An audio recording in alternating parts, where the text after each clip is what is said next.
I would tell you, get a calendar system and use it. And anything that does not go on the calendar, it does not exist for you. And so people who say things like, oh, let's meet. Okay, let's book right now. And if they don't want to do that, then they're not serious. Go on with your life.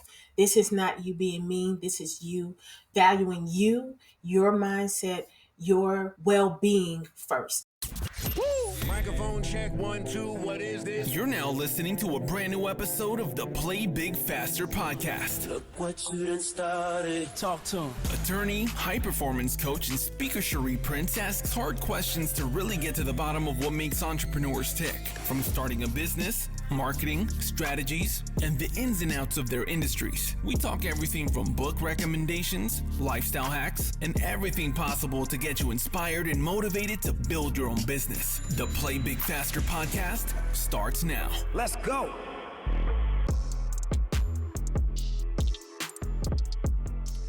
Welcome to another episode of the Play Big Faster podcast.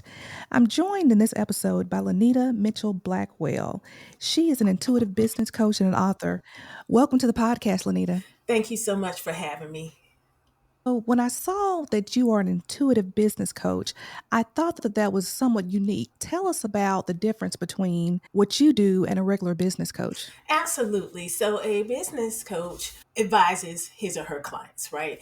They are a consultant. They look at the metrics that are before them, how the business has performed, what the metrics indicate, what the future performance will be, how to get the client where they say they want to go next, right? The intuitive business coach does all those things and then listens to spirit or intuition as to how to best help the client. One of the things, particularly when we're talking about working with small business owners and entrepreneurs, is that our business is us.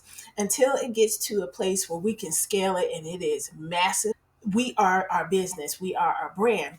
And so I take a holistic approach to the coaching. So I'm listening to what the spirit realm has to say, whether the metrics support it or not. And my clients get to see the fruit of that based on how it has manifested. So it's not that one is better than the other, it's just a different type of technique. I know you do everything that a regular business coach does. Are there additional metrics that you require from the client so that you can allow the intuition? Because this is totally new to me, Yeah. and maybe it may be new to our audience. So if you kind of break it down, what does working with you look like? If I were someone who just walked in and said, hey, I think I need your help. Yeah, so I have much more personal conversations than I have had with my own business coaches in the past. And it wasn't that it was not collegial or friendly with my business coaches. It was just that there was always this invisible line between the professional and the personal that they did not want to cross. And I understand that based on how we were all trained, because I was trained initially as a business coach as well, and then got my certification as a Christian business coach. But one of the things that I noticed was that as long as there is a piece of you that is being withheld from me, I can't offer the best advice to take into your whole life. And therefore, there's always going to be a misfire because there are key elements that I don't have to give you the best advice that you're paying for that you can use. So that is one of the biggest things, is that we have more of a relationship. It eventually does turn into a friendship, which I absolutely adore. And one of the things that my clients love also is that everything that they're saying is bound by confidentiality. And that's not just something on paper. Because I'm also a practicing attorney, I do know how to keep my lips closed. So whatever they share with me, and it has been some wild and outlandish stuff, it stays here and there's no judgment. I just take that information into account when I am providing my counsel and my consulting services. Well, is that how you came up with the concept of living life on fire? Actually, Live Life on Fire was based on my life experience being a hyper overachiever and looking for those achievements to define me and my self-worth. And what happened when I allowed that to run me into the ground, and I had life altering surgeries because of it. Literally, one day my daughter found me passed out in the middle of the floor from exhaustion. And she was 6 years old. And I did not have the strength to put my child to bed. When she saw me, she thought that I was just sleepy. She put a blanket over me and kissed me over on my head and said, "Good night, mama." And the only thing I had strength to do was to say, "Good night, baby." And so I had to redefine what success looked like to me, because up to that point, it was accomplishments. It was being recognized. It was hearing, "Oh, you're just so wonderful. Yay, Lenita." And what I found is that there was no accomplishment that was going to satisfy the desire to be whole and to be free. So the process took a couple of years, really, and working with a performance coach to get to the place where I no longer define success with things, because accomplishments, that's a thing, right? And some other people might put money or clothes or houses in there. And some people might even put family, but even that's a thing because it's outside of you. And so I had to switch that dial to be peace, joy, and fulfillment, and to use that to fuel my desire for self acceptance, for self worth, and self love. And it has been a real journey because it's an everyday kind of a thing. Most of us were raised by the same well meaning community and family members who told us if we work hard and we make money, we will be successful and we will live happily ever after. But ever after is not ever after. It doesn't last. You keep just going in on this hamster wheel. So I said, I want off. And so I built a life that reflects one that is internally determined. It's an inside job. So that's where Live Life on Fire comes from. I love that. And I love the distinction that you made about being outside of yourself and how you define success if it's outside of you. So that is so good. So tell me more about your book. Absolutely. Live Life on Fire, the ultimate guide to a successful life full of peace, joy, and fulfillment, is a cheat sheet on how to define the question, why am I here? What am I living for? I was inspired by the interview that Viola Davis did with Oprah Winfrey on Netflix a couple of years ago. And Oprah asked Viola that very question at the end, what are you living for? And Viola said, I just want to be happy. I want to be joyful. I want peace. I really do. And that really struck a chord in me because I was like, I don't know any person who is on this upward trajectory for success who would not respond the same way. It's just how we are measuring that success is the problem. Because as long as we are measuring that success with things over which we really have no control, because at the end of the day, and people don't like to hear this, but this is the truth, right? We are only stewards over the things because we can't take it with you. We can't take it with us when we pass away. We didn't come into the world with it. They are external to us. And that means that we should be a good steward while we have it, but to understand that it can come and go. It will come and go. And we've seen that in our lives. We purchased cars, we've sold cars, some of us has lost cars. We've had great relationships, they've gone away. So whatever it is, it has to be something that is internal to us, and no one can rob you of your peace. You have to give that away. No one can rob you of your joy. You have to give that away. And no one can rob you of your sense of fulfillment. You have to give that away. So the book is divided into four sections on how to create it and maintain it, going from silence, peace, being, meditation, and prayer, living in flow, which brings us to a life of awe. And so, for those of you who are like, that's a little woo woo for me, I get it. Me too. I'm a lawyer. And so, I use real world examples from business as well as home life with my husband and my daughter, as well as community. So, not just church and volunteerism, but professional organizations where I actually get referrals for my business. And so all of these things coming together allows you to tap in to all of your skills, gifts, and talents, even the ones that you probably have been told were taboo. Intuition is one of them, where you will hear a silent voice telling you to do something that is totally contrary to what is in front of you. And when you listen, things just open up for you. Or pushing past this point where you thought was your brink. But there is this supernatural power that comes over you, achieve that thing, and you look back and you can't believe that you ever thought that that was your marker. These are the kinds of concepts that the book walks you through so that you can live your ultimate successful life full of however you define it for you. But for me, I call it peace, joy, and fulfillment. Now, Lenita, Yes. how do I know which voice to listen to? Because you know how you have you can voices each year. How do I know which voice is the right Oh, voice? yeah, I hear you. So you're like, so there's the good little angel, and then there's the bad little devil on each shoulder telling you conflicting things. Go with the one that is for the good of all involved, and that is love. Because that voice is never wrong. Even when it feels crazy in the midst, when you look back, you will see that was the best voice.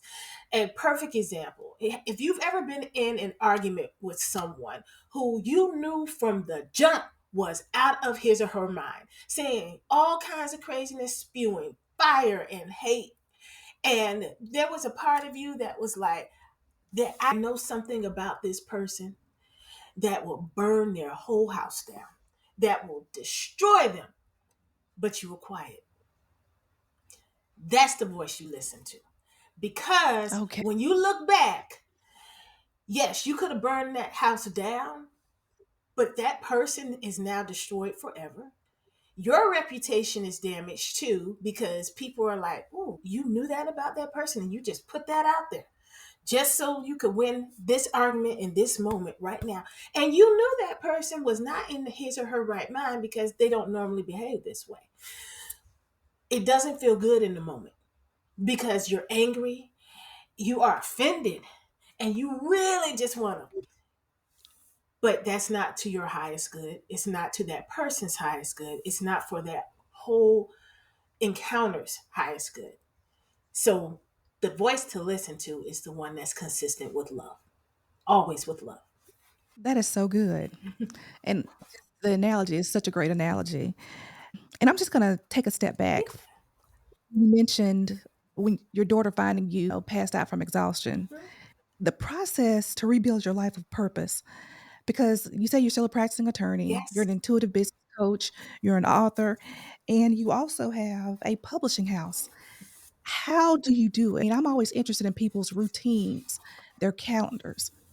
So you said the key, the last word you said, calendars. I have a calendar for each, but they all merge into one, so I'm not all over the place. And I have it color coded so that I know where I'm supposed to be and what I'm supposed to be. And one of the things that I do, a color that is just for me, is purple. I love purple. And so any color that's purple, that is joyful. I know that's just fun. And I actually schedule those blocks in my day. There has to be something purple every day. Now, I also have a color I love, which is orange. And every day I have an orange color. Orange is spiritual development, something that is going to help me to grow. And so, whether that's meeting with my soul coach, Jill Flowers, whether that is participating in a sister circle, something that is just for me. And so everything else gets the color green for appointments because money, maroon when there is a potential client, gold for publishing. And so every color has a meaning. And I am very aware of the amount of time and I make sure to schedule blocks of time for not just the encounter, but time afterwards so I can breathe, so I can de stress and release the energy that was created between us because I don't want to take that into the next meeting, even if it was positive. I want every encounter to start off baseline, which for me, we start off at 100, we start off great, and we go up from there. If we're going down, by the time we leave one another, we're still in a good place if we're scoring on an ABCD system or a fair place. I don't ever want to leave an encounter where it was a total unsatisfactory or an F. This is really more than what I thought I was going to get today. So thank you so far. The inspiration for the publishing house. Mm-hmm. Let's talk about that. Absolutely. So I Wow, time goes on. So this was 10 years ago this year. I wanted to release my first book for my birthday. I had started at least six or seven prior, and I had not finished one. And I was just like, God, I would really like to do this. And so he gave me instruction: write 2 pages a day, and you'll know when you're done. And that is exactly what happened. My first book, Leading Through Living, a guide for women seeking growth through leadership, was 37 pages front to back. So that included the covers, right? And this was the end of January when I finished it. And I could not find a publishing house that could review the manuscript, get it formatted, do the cover, and have it out by the time my birthday rolled around, which was March 22nd. So I was like, you know what? I'm not going to be bound by this. I'm going to get it out myself. And so I found Amazon, and I think it was Lulu at the time, and I compared the two, and I felt that Amazon was a better fit for me. So I published my own book. Once you do something, the people in your circle are like, I want that for me. And so I happily shared the information with people of how I did it. But folks really don't want to do that themselves. They want somebody else to do it. Exactly. Yeah, and so that's how the publishing company started. I started publishing my friends and acquaintances' books and getting them out there. And the more I learned, I would share. And I got to a place though where I was like, I really want this to be more than just me publishing books. I want to be in a place where I'm helping people establish legacy, especially once I learned about the industry speak for pay, because I didn't know that people got paid mega money to get on stages and talk about their life experiences and how to transform other people. And so once I started getting paid to talk, I was like, oh no, I need to train people how to turn this book into a way of life. And so that's how I transformed from being a publishing house to a consulting and coaching business. Because right now, I still publish my own books, but I don't publish anybody else's. I help other people establish their publishing companies and then learn how to speak for money. And then they can train other people if they want to do it. I do have a couple of former clients who have publishing houses, and that's where they like to stay. They like to publish other people, and that's cool. But I did what I was called to do, which was to help you to establish a business that would bless you and your family, that you can hand down to your children if you so choose, or you can sell when the time is right. Lenita, did I read somewhere that you're also a CPA? You did. That is correct. When I was in high school, I had no idea what I wanted to do with my life. And my mom was like, well, you going to college? I was like, yes, ma'am. And so it was time to select a major, and I didn't know what I wanted to do. And she was like, you like FBLA, Future Business Leaders of America. I loved our teacher, Miss Jones, who was over the business department in high school. And so I was like, oh, be a business major. And my mom, she was doing the research, and she was like, you can't major in just business. I know too many people who are business majors and they can't get a job. You're going to major in accounting. So I majored in accounting. And everybody around me at FAMU, School of Business and Industry, was, if they were an accounting major, they were preparing to take the CPA exam. So that's what I did too. And then I got into it, and I was just like, I don't like this. my personality is like warm and bubbly and out there, and I love people and talking. And with accounting, you just like this, counting those numbers. And so I was just like, ooh, that was good. That was 2 years. I'm going back to law school because that's something I wanted to do. But my mom, being so involved in that process, gave me an avenue for a job that, if anything ever goes wrong in my life, I can always get a job as an accountant. Gave me an avenue to figure out what I liked and what I didn't like, what my strengths and my challenges were as far as my personality, and a job that allowed me to go back to law school because there was income, right? So I'm very grateful. And it's so funny because when I left law school, I had no intention of ever going back to accounting. But people, they find out you're a CPA and they're just like, I just need this consult on this. And so I do have an accounting firm, Assured Accounting. So right now I have scaled it down to I just have one client, is the church. They won't let me go. And so You're got to doing the do. Lord's work. You- You're doing the Lord's work. We're not going to fault you for doing the Thank Lord's you. work. Thank you. I appreciate it. The next thing I'm going to be looking for from you is a productivity book because if you can juggle all these things, the world needs to know how. I mean, some of us have a problem just doing one I'm thing. gonna tell you, I don't juggle anymore. I do one thing at a time. I was laughing, but I'm serious when I say I only have the one accounting client, and we connect twice a year. Once during the summer, which is good because that is one of my valleys in my law firm. I do residential real estate, estate planning, and business law. And for the most part, people like to take the summer and just chill. And so that's a perfect time to be with my client for accounting, right? And then again, during the winter months where people are kind of chilling, trying to be warm and booed up. And so that's a good time again to be with my accounting client. And then with the coaching, I can weave that in with my law practice. And so at times or on days where it's not as busy, Tuesdays and Wednesdays are pretty good. That's why I'm talking to coaching clients. So it's not that my life is overwhelming. I did that. I'm not going back to that ever. I manage my time so that I have time to do the things that I love, like spending time with my family and going out and enjoying supporting other people. Well, if you had one piece of advice to give an entrepreneur on how to play big faster, what would it be? I would tell you get a calendar system and use it. And anything that does not go on the calendar, it does not exist for you. And so people who say things like, oh, let's meet, okay, let's book right now. And if they don't want to do that, then they're not serious. Go on with your life. This is not you being mean. This is you valuing you, your mindset, your well being first. And I know that may sound contrary to how we have all been raised. Serve, give, show up, even when you're tired. But if you are not taking care of you and you're all broken down, then you can't show up as the best person. And eventually you will wind up in the hospital, like I did. You will wind up trying to recover from life altering surgery, like I did.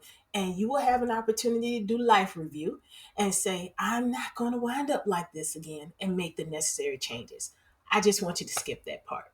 For your books, we can look where? Amazon? We can find them on They Amazon? absolutely are on Amazon. You can get the Audible, the Kindle, the paperback, or the hardback. If you would like to connect, the best way is through my website, which is Lenita, Mitchell-Blackwell.com. Lenita spelled Lynita. And I'm on social media under my name, and you can do all of that from my website. And I'll make sure to include the links in the show notes as well. Thank you so much for being with us in this episode. Thank you so much for having me today. I really appreciate you. And until next time, play big faster. Thanks for listening to this episode of the Play Big Faster podcast. Want more entrepreneurial content? I like this. Make sure to subscribe for future episodes. Already subscribed. I just clicked on it. Don't forget to like and leave a review. Share with a friend that needs this in their life. I think you need this more than I. Oh, and make sure to follow Cherie on IG at Cherie Speaks. And remember to play big faster.